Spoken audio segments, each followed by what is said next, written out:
then please do not forget to subscribe.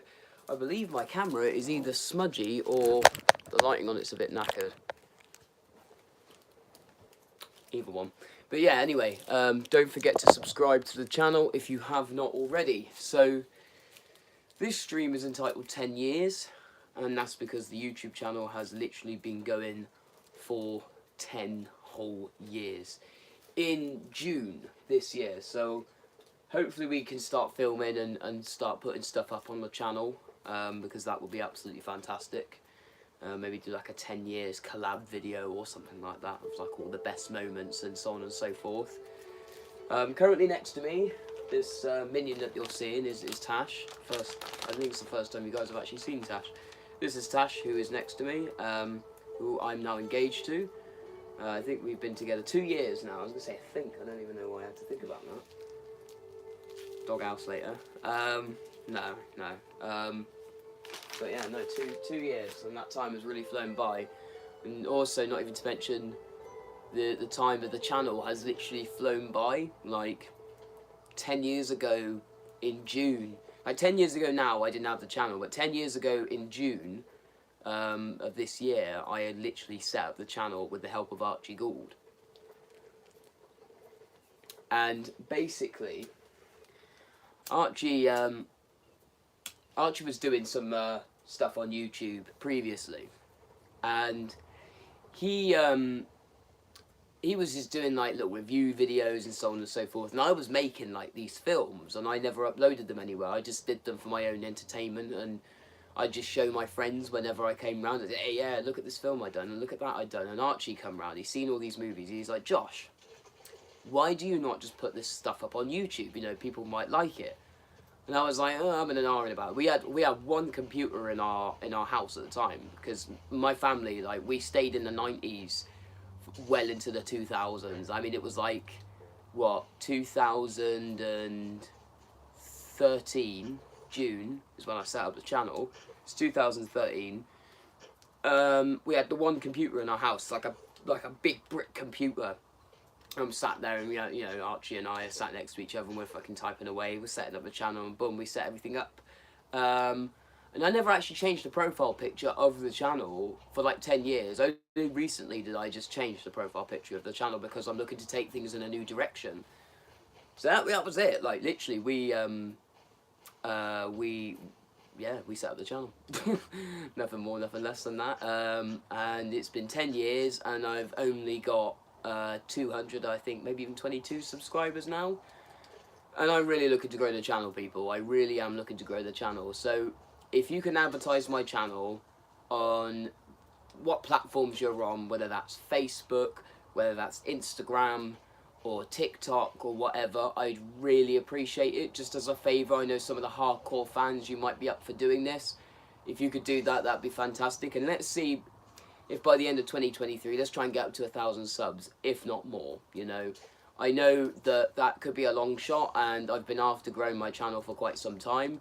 I'm doing lots of shorts at the minute on little movie mistakes and so on and so forth like that, to offer more content whilst we are making treks on the remake of The Return of Tommy, which will be a really interesting production and have a lot more to it, because I did a film called The Last of Their Kind, a series called The Last of Their Kind, and The Last of Their Kind was connected to The Return of Tommy and all that jazz, right?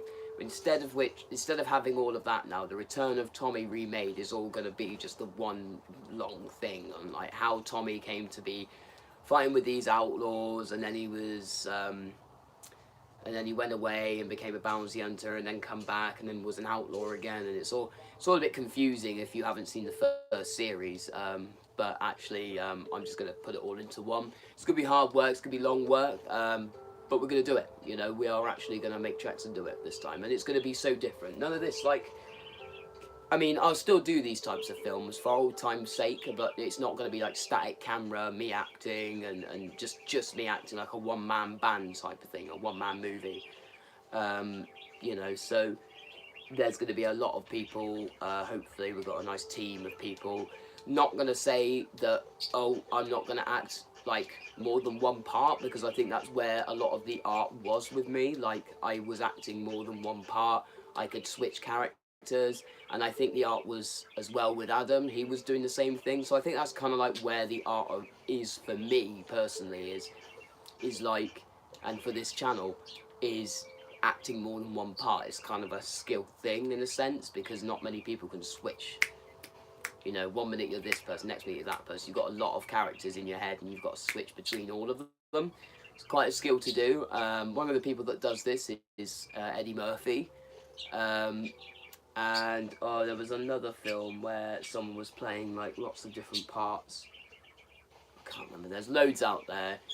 Put in the comment section down below of this video if you know which films I'm on about. But yeah, there's like films where they will act the same parts and stuff like that.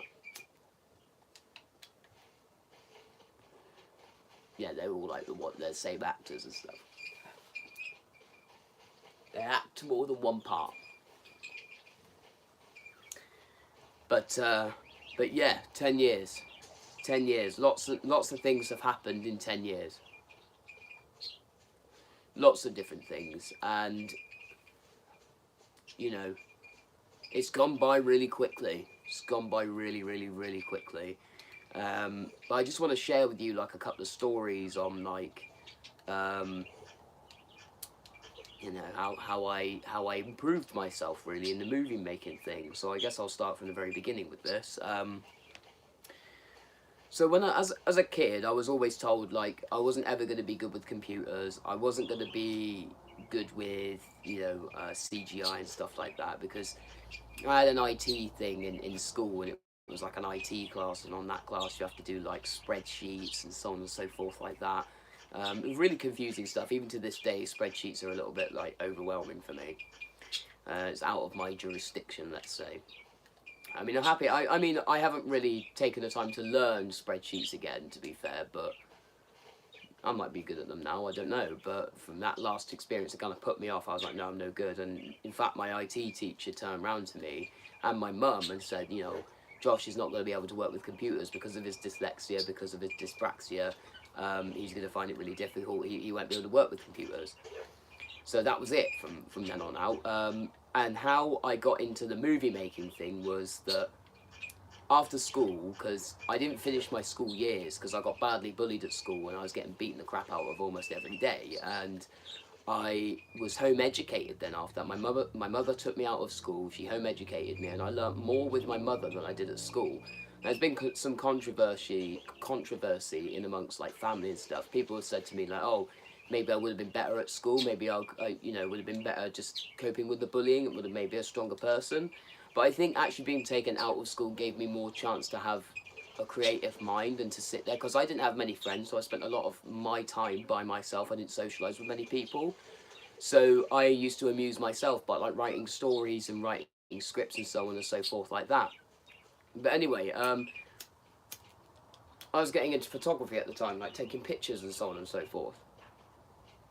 And, you know, I was taking these like pictures and like flowers, close-ups and things like that. I actually started selling some pictures in my local village at the time, the local village shops and stuff. You looked at me then like you didn't know that was a thing. I knew you took pictures. What, you didn't realise I was selling them? Maybe, I can't remember. I seen you in the camera just look at me like, what? Sorry. Yes, so I was actually taking pictures and sending them in like the local shops and stuff like that, like our local tea room and post office, you know. Some of them sold. It was all right, you know. It was a bit of extra pocket money coming in. And it was all right, you know. My mother was like, yeah, you got to pursue this. You're really good at this.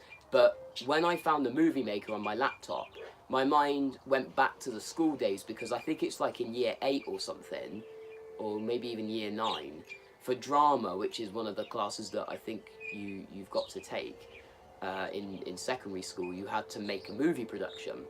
And this was one of the things that I actually really wanted to do. Like, I actually took a big interest in making a movie. Because my family were pretty big on movies. I think it was like every Friday night, we would all sit down and we'd choose a film, and we'd actually rent films from Blockbuster. And we'd you know, we rent films from Blockbuster, we take them back, and then Friday night we watch the film and then we return it. It was Blockbuster. For all you young guns out there, you probably don't even know what Blockbusters is, but for all you hardcore movie fans, you'll know what Blockbusters is. And yeah, we that's what we used to do. So I had a kind of great love for movies as it was anyway. So like that year 9 production was actually quite an exciting thing for me to do, because I was like, yeah, but I feel like because I was home educated, I missed out on that. So when I found this Movie Maker on my laptop, I thought, oh shit, like I can actually do this, you know. I'm still young, still quite a young teenager at the time. I just started messing around with cameras. I was like putting sound effects and everything to like stuff. I was just taking videos of like the landscape and put some cool music to them. And that was how that was what my movies consisted of. And then I was doing like a few things with war and stuff like that. I had a couple of like prop guns at the time, like little toy guns and stuff as a teenager that I left over from when I was a kid in the attic.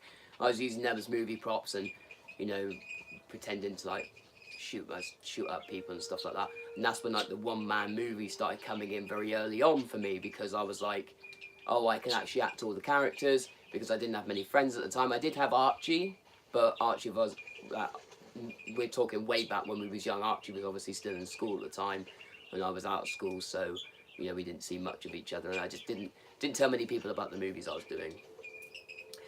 And then,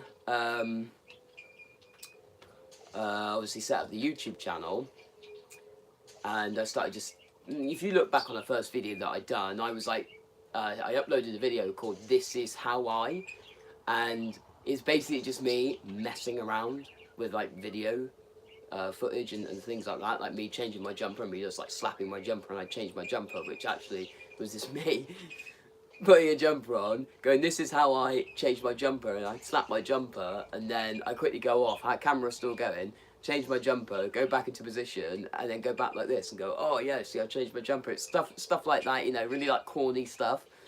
But that was what I was doing, just playing around. And then I played a game, right? This is what started my love of Western movies, right? I played a game called Call of Juarez. Picked that up in game at the time, and a big cowboy in the front, 2 revolvers, smoking revolvers, proper cool game. I've still got the very disc, the original disc that I bought from that game store, which started my love of Westerns, and it was the original Call of Juarez. So we're not talking Bound in Blood or Gunslinger, the original Call of Juarez, Xbox 360. And it was all about this this preacher and this guy, who this like stepson or whatever, who had been, his stepson had been accused of a murder that he didn't do. So a lot of the time as a stepson, you're running, you're sneaking through farms and everything like that, ranches, to try and duck under the radar because he's been accused of a murder he didn't do. And as the preacher, you're going around with like a sheet of armor, like chest piece of armor on, with 2 revolvers and like a vicar's or a preacher's like neck collar thing, and you're going around trying to find this kid because you think he's killed your brother, and it finds out at the end that you know didn't kill the brother, he's innocent, and all of that jazz. There's a big guy called Juarez who's behind it all, and he's like a big arch enemy of the McCall brothers, which is who you were playing as, and he's actually in Bound in Blood as well. So yeah, go away, play that game, you'll understand what I'm talking about. But yeah, you're playing as like this big cowboy and fucking smoking revolvers. And I played the game through and I thought, oh, cool. I know they've got a Bound in Blood, so the next time I went to game, I got the second game of Bound in Blood, and I played all that all the way through to the end. I was like, oh my god, this is such a good storyline. I'm fucking in love with this story. I'm in love with the characters. I feel like I've really got a connection here. And then I was like, I wonder if the actual Western movies are as good as this game. Boom, that's what started it. And I started watching like Good, Bad and the Ugly, Few Dollars More, because we had like a lot of DVDs back then, because Netflix and all of that really wasn't like a thing, and Amazon Prime back then wasn't a thing. So you used to have like DVDs, and we used to have stacks upon stacks of DVDs. We had like, I think it was like 3 shelves, maybe 2 or 3 shelves, just really tall shelves just stacked full of all sorts of DVDs. And I was going through them, picking out all the Western films, picking out this, oh, okay, cool, I'll put that one on, watched that one all the way through. So I started to get kind of an interest, in fact, an obsession with Western movies. And I started to be like, I'm going to make my own And I was really ill one time, like, so I was working on the sheep farms, and I was starting to mess around with like cap gun shots. So basically, a cap gun is like a little toy gun, and you've got this like ring caps, and you put the caps inside you. And they're usually revolvers a lot of the time. And you fire the gun, and there's a big plume of smoke that comes out. And I thought, oh my god, I can use that for the films. Anyway, so I started using the cap guns, and I started going, and they just didn't sound right on the camera. It was like just this like sound like someone clapping like that, and it just didn't sound right at all. You got the smoke, but you didn't get the sound effect. So then I sat there umming and ahhing. I thought, oh, I need to add sound effects for this. So what I would do is I'd mute the clap of the cap. I'd mute that sound, and then I'd put a sound effect of like a spaghetti western gunshot underneath the sound of the smoke, or the sight of the smoke, sorry.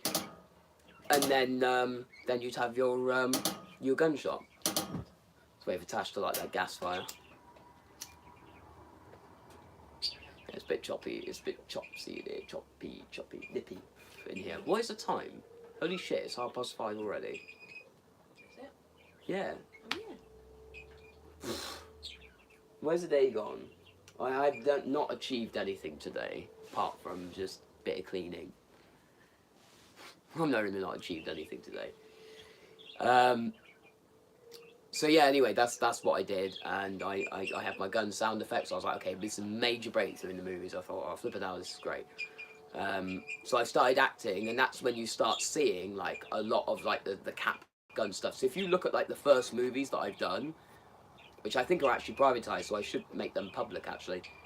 I should actually do like a little short of the evolution of like my editing and stuff like that. So I realised like I could add a gunshot sound like that. No CGI still no CGI. Just literally just audio and video. That was what I was working with between the two.